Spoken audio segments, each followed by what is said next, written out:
Iniciando o nosso conteúdo de gramática de hoje, a gente vai falar sobre a forma interrogativa do presente simples, certo? A gente já viu a forma negativa e a forma afirmativa. Na forma negativa, a gente utiliza o do e o not, formando don't, certo? E na forma interrogativa, a gente continua usando o do, só que agora a forma de utilizar o do vai ser antes do sujeito, certo? Antes do sujeito, e depois colocamos o verbo e o complemento normalmente. Como assim? Lembrando que o do não tem tradução, então quando a gente vê aqui que o sujeito da frase é seus pais, nesse exemplo aqui, então a gente coloca o do antes de your parents, que é seus pais, o verbo e o complemento normalmente. Nesse tipo de pergunta, a gente tem as respostas curtas de sim ou não. Aqui está perguntando, seus pais leem livros regularmente? Se a resposta for sim, o correto é utilizar yes, they. Por que aqui é they? Porque aqui está falando deles, dos meus pais. Sim, eles leem. Yes, they do. Se for negativo, no, they don't. Não, eles não leem. No, they don't. Forma negativa de resposta, forma afirmativa. Vai ser sempre nesse sentido aqui, certo? O que é que pode mudar? Pode mudar, por exemplo, se aqui for terceira pessoa do singular, por exemplo. Aí no lugar do do, a gente usa o das, que eu já ensinei para vocês, que é o DOES, das, bem completinho. E aqui ficaria doesn't, certo? Vou usar esse espaço aqui para escrever o que eu estou dizendo. Ou ficaria does, ou na forma negativa, doesn't. Isso aqui vocês já viram, né? Então é assim que ficaria. Então como é que eu vou responder esta questão aqui? Primeiro, eu vou organizar todas essas palavras de forma a formarem uma pergunta que faça sentido. E aí vocês podem utilizar o Google Tradutor ou qualquer outra ferramenta de tradução que vocês tiverem, tá bom?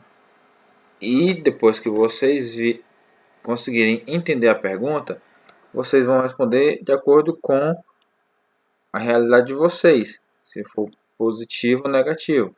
Aqui no caso, ó, seus pais leem livros regularmente?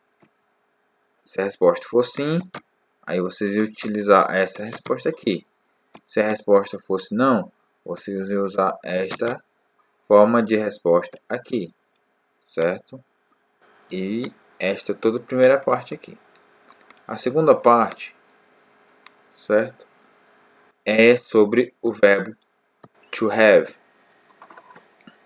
O verbo to have funciona da seguinte forma. Na afirmativa, ele pode ser have ou ele pode ser has, do jeito que tem aqui. Como é que eu sei se é have ou se é has? Fácil. Lembra que na forma afirmativa dos verbos, a gente sempre terminava na terceira pessoa em S. Então, é o que acontece aqui no have ou no has. Qual é o que termina em S? Has. Então, he, she, it, eu uso has. E nas outras pessoas eu uso have. Por exemplo, nesta questão aqui mesmo. Aqui está falando do Daniel. O Daniel é ele. Se é ele, eu vou usar o que termina em S ou o que não termina. Certo? Na forma afirmativa é assim que funciona. Lembre-se, isso aqui está na forma afirmativa. Forma interrogativa vai seguir a mesma regra que seguia que seguia os outros verbos, certo? Como assim? Nos outros verbos, quando eu usava o do, né? Eu usava o do. Assim, ó, terminando em ES. Queria dizer então que o verbo não precisava terminar em S. Lembrem disso. Se o do já termina em ES, o verbo não precisa terminar em S, porque eu já modifiquei o do, certo? E forma negativa, a mesma coisa. Se já tem o do terminando em ES, eu não preciso colocar o ES na forma negativa. Basicamente é assim que a gente vai entender o have e o has. Forma afirmativa, no he, she, it, uso has. Na forma interrogativa, dentro do contexto, utiliza o have. E na forma negativa, também o have. E aqui a gente vai falar sobre pronomes objetos e pronome sujeito, né? Pronome sujeito são aqueles pronomes em que o pronome ele é o agente, é ele que produz a ação, é ele que faz a ação principal de uma frase. Por exemplo, eu estudo muito. Quem é que estuda muito? O pronome eu, a pessoa eu. Eu estudo muito, né? Agora, se eu digo que quando eu falo de pronomes objetos, é porque o pronome dentro da frase ele já não é tão importante assim.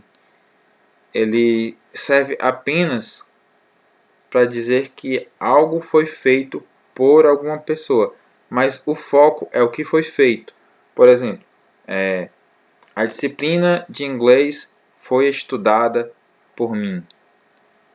Eu estou frisando que a disciplina de inglês foi estudada. Não estou frisando que eu estudei, certo? Então, se eu quero dizer eu estudei inglês, aí é um pronome sujeito porque eu estou fazendo a ação. O foco é na minha ação, na minha pessoa fazendo a ação. Quando eu utilizo o pronome objeto, quer dizer que está focando numa ação que foi feita e não em mim fazendo a ação. Ó, o inglês foi estudado por mim, está focando no inglês ter sido estudado e não eu ter estudado o inglês, certo? E aqui vocês vão escrever, por exemplo, vocês vão pesquisar lá na internet qual é a forma do inglês, né? Qual é a forma no inglês do eu como pronome objeto? No português é assim, ó. Eu, mim. O mim geralmente é o pronome objeto, certo? E assim vai. Quem sofre a ação, quando está sofrendo a ação, é pronome objeto. Quando não é o foco da ação, é pronome objeto. E quando produz a ação, é um pronome sujeito, certo? Mas essa lista aqui é vocês que vão pesquisar na internet, tá bom? É isso e tchau.